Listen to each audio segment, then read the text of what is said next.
Bonjour à toutes et à tous, bienvenue sur Grand Lille TV pour cette nouvelle édition du journal de la rédaction avec tout d'abord vos prévisions météo. En ce début de semaine, on va encore bénéficier d'un temps clair, sec et dégagé. Les températures sont en légère baisse, 10 degrés cet après-midi, ce lundi après-midi à Lille, mais du soleil tout de même, un vent de secteur nord-ouest. J'ai des rafales jusqu'à 50 km/h qui pourraient quand même rafraîchir l'atmosphère, on en reparlera bien sûr dans nos prochaines éditions. Dans ce journal, on démarre avec des images du chantier peut-être le plus impressionnant de la région depuis plusieurs mois. L'Illenium, l'immense centre commercial qui est en construction en face du commissariat central de Lille, progresse. Pour rappel, c'est un hôtel 4 étoiles, des bureaux, un centre commercial, 57 000 carrés au total de surface sur plusieurs étages, plus de 100 boutiques, un hypermarché. Bref, le projet arrive à la fin du gros œuvre. Les réalisations de toiture ont démarré, de charpente métallique, d'aménagement intérieur. 250 personnes travaillent chaque jour sur ce chantier titanesque, un chantier compliqué. Notamment, rien n'est volontairement droit ou répétitif. Explication à ce propos sur le chantier lui-même, des propos recueillis par Vincent Vieillard. C'est une toiture en ETFE, donc on a des coussins qui sont gonflés et ensuite qui laissent passer la lumière, ce qui donnera une sensation de rue abritée, de rue couverte et qui permettra au public de toujours avoir de la lumière naturelle. C'est un site qui est complexe, c'est un chantier qui est grand, donc forcément il y a énormément d'activités, énormément de coactivités. Donc on est toute une équipe. Essayer de mettre tout ça en musique pour que ça fonctionne bien, que tous les objectifs qu'on se fixe soient atteints, soient respectés. Donc c'est un travail quotidien et là-dessus donc on est toute une équipe dédiée à 400% au projet. L'ouverture de l'Illenium est prévue en novembre prochain et pour l'instant le chantier est dans les temps. On va parler de transport également dans cette édition sur Grand Lille TV puisque la MEL vient d'engager une démarche de révision de son schéma directeur des infrastructures de transport.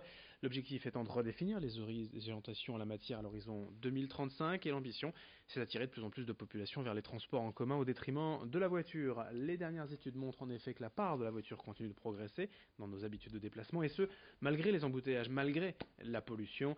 La MEL promet donc de rendre les transports plus agréables, plus faciles à utiliser d'ici 15 ans. Explication recueillie par Rémi Desremeaux. Donc notre souci, c'est plus un ensemble de mesures qui ont à la fois un objectif social et écologique et qui permettent une mobilité plus désirable, comme on dit, c'est-à-dire prendre des transports plus agréables, moins coûteux et moins longs pour pouvoir se rendre par exemple à son travail ou pour tout simplement prendre un moment agréable avec ses enfants pour aller dans telle ou telle ville où on souhaite aller. Donc non, il n'y a pas une priorité qui est donnée à un mode de transport. On essaye effectivement d'avoir un faisceau de propositions. Par exemple, pour empêcher des entrées trop importantes dans la ville de Lille, comment faire des parkings relais plus en hauteur et plus nombreux et plus développés que ceux que j'avais mis en place d'ailleurs quand j'étais présidente de la MEL et qui soient reliés à des transports en commun.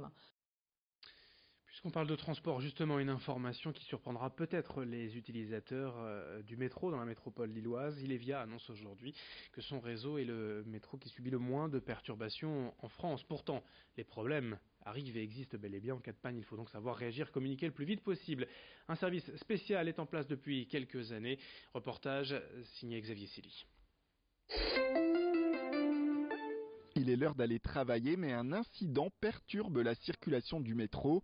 Dans les coulisses d'Ilevia, dans les sous-sols de Ralil, le PC voyageur informe les usagers, même si des difficultés peuvent toujours arriver. Notre volonté, c'est d'être transparent, d'expliquer les choses, mais il y a certaines perturbations. Je vais vous donner un exemple.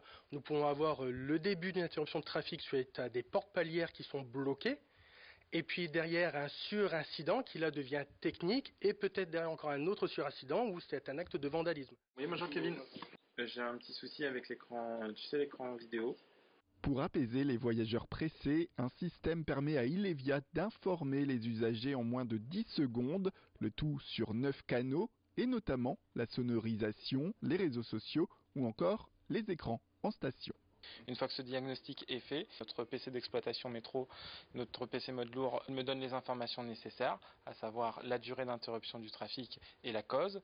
J'ai rempli juste quelques cases et tous les médias sont informés instantanément. Un système déployé depuis 2012 et qui connaît quelques projets à venir. pour le moment, un des projets, c'est de pouvoir isoler l'ensemble de la sonorisation de nos stations de métro. À terme, on pourra vraiment personnaliser l'information en fonction de la station et de la situation. On enchaîne dans ce journal avec le festival Sérimania qui a démarré ce week-end, vendredi soir précisément à Lille au Nouveau Siècle, avec la soirée d'ouverture et des stars, des célébrités présentes au rendez-vous, des acteurs, des actrices français et internationaux. Freddie Highmore de la série Good Doctor, Juliana Margulies ici en robe rouge, connue pour son rôle dans Urgence. Plus près de chez nous, l'équipe de Demain nous appartient, diffusée chaque soir sur TF1, était également présente, dont Ingrid Chauvin et Alexandre Brasseur qui ont apprécié cette cérémonie d'ouverture et le début du festival. On les écoute au micro de Rémi Desremeaux avec Xavier Silly. Ça a été une très très jolie ouverture de festival, extrêmement convivial, chaleureux, bienveillant, la chance de rencontrer notre public. Très présent, enfin voilà, très jolie ouverture. On tourne tous les jours sur 3 plateaux différents, on n'est pas loin de 250 au quotidien à travailler et c'est pour ça qu'on repart tout de suite parce que on a à peine 5 semaines d'avance en fait sur les diffusions, sur le public. On découvre des choses et on voit des univers complètement différents, des émotions différentes, enfin c'est une chance inouïe en fait. On est quand même très gâtés d'un point de vue scénario. Il nous arrive, enfin, on vit vraiment des ascenseurs émotionnels, au travers d'ascenseurs émotionnels dingues. Donc c'est pour nous c'est satisfaisant. Le festival Sérimania continue tout au long de la semaine jusqu'à ce samedi 30 mars à Lille et dans l'agglomération. Tout le programme sur sérimania.com et dans notre prochaine édition, nous vous présenterons le programme des 2 prochains jours. Pour finir, juste un peu de sport. D'abord en basket en Pro B. La victoire du LMBC à Caen ce week-end 77-71. En Ligue féminine, toujours en basket, défaite pour le SBVA 74-53 à Saint-Amand face au Hainaut Basket. C'était le derby du Nord. Et puis en Ligue A de volley, défaite aussi pour le TLM Tourcoing 3-7-0 à Nantes-Rezé.